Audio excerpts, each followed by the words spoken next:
दूसरी जानिब JUI ने भी मदारिस बिल के मामले पर हुकूमत को 8 दिसंबर की डेड लाइन दे दी है। खबरदार किया कि मदारिस बिल मंजूर ना किया तो इस्लामाबाद की जानिब मार्च किया जाएगा। रहनुमा JUI हाफिज हमदुल्ला ने सदर की जानिब से मदारिस रजिस्ट्रेशन बिल मुस्तरद करने को ऐलान जंग करार दिया। जमीयत उलमा इस्लाम के रहनुमा हाफिज हमदुल्ला ने कहा कि सदर पाकिस्तान ने मदारिस रजिस्ट्रेशन बिल को मुस्तरद करके तबले जंग बजा दिया। बिल को मुस्तरद करना पार्लियामेंट, जमहूरियत और आइन के चेहरे पर जोरदार तमाचा है। क्या सदर पाकिस्तान मुस्लिम लीगी हुकूमत के लिए मुश्किलात पैदा कर रहे हैं? अब्दुल गफूर हैदरी बोले कि सदर का मदारिस बिल रोकने का इक़दाम बदनीयती पर मबनी है। नहीं चाहते कि मुल्क के हालात खराब हों और हम इस्लामाबाद की तरफ आएं।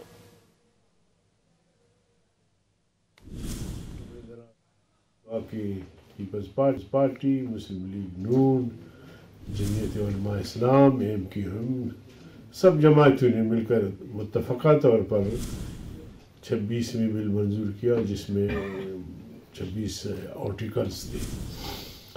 तो पता नहीं सदर पाकिस्तान ने फिर क्यों कर ऐसा किया, किसने उसको रोका।